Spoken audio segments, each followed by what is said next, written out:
Hi hello, আপনাকে স্বাগতম আমাকে দেখতে এবং কি শুনতে ভিডিওটি ক্লিক করার জন্য। ভিডিও টাইটেল থাম্বনেল দেখে বুঝতে পারছেন আমি কোন বিষয় নিয়ে কথা বলব। রিসেন্ট টিকটক বলেন, ফেসবুক বলেন, ইউটিউব বলেন, যারা মালয়েশিয়াতে থাকেন, যারা মালয়েশিয়ান প্রবাসী, আমি তাদের উদ্দেশ্যে বলতেছি, যেহেতু আমি আগেই বলছি আমার এই চ্যানেলে মালয়েশিয়া সম্পর্কিত সকল তথ্য পাবেন, আপডেট পাবেন। আমি এইখানে ব্লগ টাইপ ভিডিও বানাবো, সবকিছুই মালয়েশিয়া সম্পর্কিত।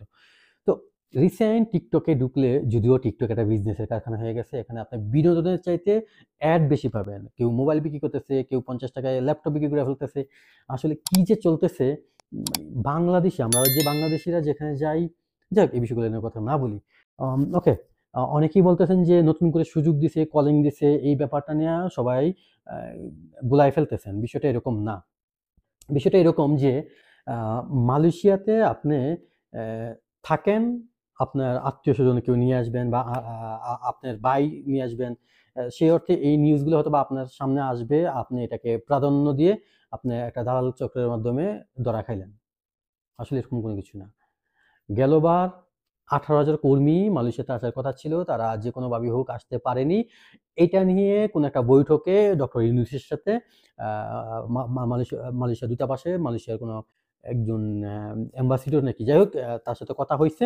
অ্যা ওই ১৮,০০০ কর্মী, জাস্ট ওই ১৮,০০০ কর্মী যাতে তারা আবার যাওয়ার সুযোগ করে দেয়। তারা বিমানের টিকেট বা সরকারের সিন্ডিকেট হোক, যেভাবে হোক তারা মালয়েশিয়াতে আসতে পারেনি। তারা সর্বোচ্চটা দিয়েই তো চেষ্টা করছিল, বা তাদের কেউ জায়গা জমি বিক্রি করে, কেউ বউয়ের গহনা বিক্রি করে বন্ধক রেখে বা টাকা জমা দিয়ে মালয়েশিয়া, যদিও নেপালে সরকার তাদেরকে টাকা দিয়ে হেল্প করে বিদেশ যাওয়ার জন্য। আমাদের বাংলাদেশে এই বিষয়গুলো নিয়ে যখন কথা বলি খুব কষ্ট লাগে। যাই হোক, আমরা সবচাইতে বাংলাদেশে সবচাইতে বেশি অপমানিত হয় বা তাদের অপমান করা হয় এই যে প্রবাসীদের। ওকে? তো এই অর্থে এই টাইপ নিউজ নিয়ে বিভ্রান্তি ছড়াবেন না কেউ। আমি রিকোয়েস্ট করব, বা আপনারাও বিভ্রান্ত হবেন না। কারণ ওইরকম কোনো সুযোগ দেওয়া হয়নি। নতুন করে কেউ মালয়েশিয়াতে আসবে বা নতুন করে মালয়েশিয়া সরকার কলিং ছাড়ছে। এই বিষয়টা সম্পূর্ণ মিথ্যা। যারা টিকটকে এই ব্যাপারগুলো নিয়ে কথা বলতেছে, আ যারা TikTok কিংবা যাই হোক যেকোনো প্ল্যাটফর্মে Facebook বা YouTube এ। সো কোনো কিছুতে সিদ্ধান্ত নেওয়ার আগে আমি জাস্ট সহজভাবে একটা বিষয় ক্লিয়ার করে দিই আপনাদেরকে। আমার কথা আপনার বিশ্বাস করতে হবে এমন কোনো বিষয় না। কিংবা কোনো TikTok বা কোনো একটা নিউজ চ্যানেল যেগুলা আসলে third party news, ATN Bangla না, চ্যানেল আই না, দেশ টিভি না, যমুনা টিভি না। এই থার্ড পার্টি চ্যানেলের নিউজগুলা শুনে বিশ্বাস করে কোনো ফাঁদে পা দিবেন না। যদি আপনার খুব বেশি দরকার হয়, আপনি বাংলাদেশের হাই কমিশন আছে আ বা বা দুটা এই কোতরায়া বাংলা মার্কেটের আশেপাশে আমপাং নাকি যাই হোক। তো ওইখানে আপনি গিয়ে তাদের কাছ থেকে প্রপার ইনফরমেশন নিয়ে আসতে পারেন। জাস্ট এতটুকু কষ্ট আপনার করতে পারেন। আপনি এই এতটুকু কষ্ট যদি না করেন তাহলে কি করবেন?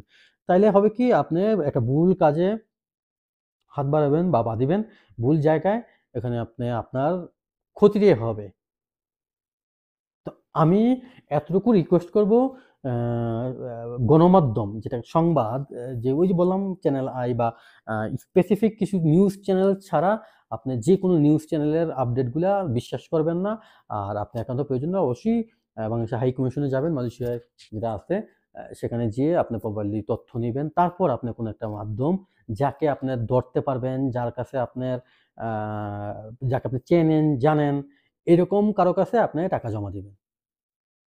ইভেন আপনার ভাই হোক, আত্মীয়স্বজন হোক, আপনার লোক নিয়ে আসা, যেই টাইপই হোক সম্পর্কে, যাকেই নিয়ে আসেন, তাকেই নিয়ে আসা ওই লোকের সাথে আপনার সবকিছুই, এখানে সে কি কাজ করবে, কিভাবে কি করবে, দালালের সাথে কথাবার্তা বইলা ওর সাথে সবকিছু ঠিকঠাক করে নিয়ে আসবেন। সো এটাই রিকোয়েস্ট করব, কারণ আমি এভাবে অনেক টাইপ ধরা খাইছি। আ এখন তো দালাল আমার ফোনই ধরতেছে না। যার কারণে আমি ধরা খাওয়ার কারণে আমি চাচ্ছি না যে আমার মতো কেউ ধরা খাক। এইজন্য ভিডিওটা বানানো। এখানে আসলে কোনো উদ্দেশ্য নাই। কোনো একটা জাতিকে, কোনো একটা প্রতিষ্ঠানকে হেয় করা কিংবা ছোট করা, কিংবা তাদেরকে তাদের ব্যবসা প্রতিষ্ঠানের ক্ষতি করা, এরকম কোনো ইচ্ছা নাই। আমি আবারও বলতেছি, মালয়েশিয়াতে অনেক দালাল আছে, বাট সবাই খারাপ না।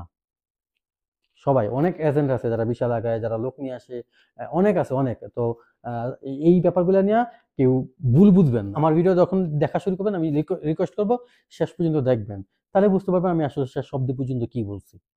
যেহেতু আমি একটা জায়গায় ধরা খাইছি, প্রতারিত হইছি, সেই জায়গা থেকে আমি জাস্ট সতর্ক করার জন্য আমার দেশি ভাই, কিংবা আমি একজন বাংলাদেশী, আমার একটা বাংলাদেশী ভাই ধরা খাক, এরকম একটা বিপদে পড়ুক, এটা আমি চাই না বইলাই এই ভিডিওটা বানানো।